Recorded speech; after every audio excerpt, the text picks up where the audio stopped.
bienvenue dans cette vidéo où tu vas apprendre à développer ton autonomie alimentaire grâce aux plantes sauvages. Aujourd'hui, on se retrouve pour découvrir une plante que tout le monde connaît, qui est l'ortie, que tu dois très certainement avoir dans ton jardin ou du moins proche de chez toi.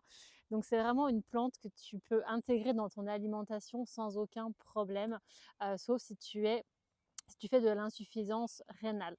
Voilà, c'est une des seules contre-indications à savoir. Pour tout ce qui est femme enceinte, femme allaitante, bien entendu, on consulte son médecin. Je ne suis pas spécialiste, je ne suis pas praticienne de santé. Je suis juste là pour te transmettre mes connaissances que moi j'applique dans mon quotidien. Donc, eh bien, cette belle ortie que l'on trouve absolument partout, elle est très bonne pour ton corps, pour te reminéraliser, pour te booster, pour te donner de l'énergie et notamment au printemps. Donc, je vais te donner quelques façons de la consommer. Une manière toute simple, eh bien, c'est de la mettre dans de l'eau, par exemple le soir, dans de l'eau froide, et tu vas la laisser infuser toute la nuit et ensuite tu pourras la consommer le lendemain matin tout au long de ta journée parce que les propriétés de la plante se seront infusées tout doucement dans l'eau et ensuite eh bien, tu pourras en bénéficier à travers cette eau d'ortie. Une deuxième façon de la consommer, eh bien, c'est de la faire en pesto.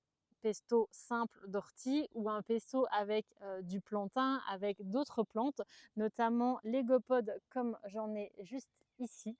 Voilà, c'est une plante super douce qui va vraiment venir t'amener plus de texture, équilibrer un petit peu les saveurs.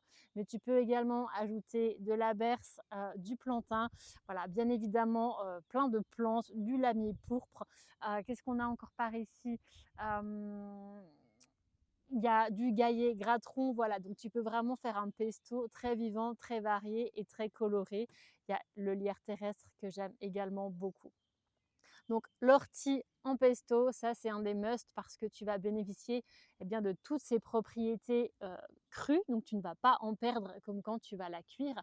Donc vraiment, je te conseille cette version, c'est vraiment génial. Ensuite, eh bien, tu peux également la faire en infusion, voilà, pour la consommer tout au long de la journée en cure, ou également la faire sécher et la réduire en poudre pour la mettre eh bien, dans différentes préparations. Ça peut être dans des plats, dans des yaourts. Tu peux aussi la mixer et la mettre crue dans tes légumes, dans des sauces, dans des vinaigrettes. Vraiment, ajoute de l'ortie un petit peu partout. Tu vas voir ton corps, il va vraiment être content parce que ça va vraiment le reminéraliser en profondeur et lui apporter tellement de vivant. Bien entendu, tu peux utiliser l'ortie comme de l'épinard, comme n'importe quelle autre verdure dans tes tartes, voilà, dans tes jus de légumes aussi. Moi, j'adore faire des jus de légumes à l'extracteur.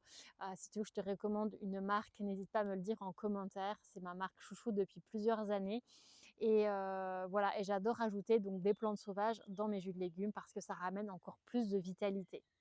J'espère que cette vidéo t'aura plu. On se retrouve dans quelques jours pour la prochaine avec les GoPod. Je te dis à bientôt.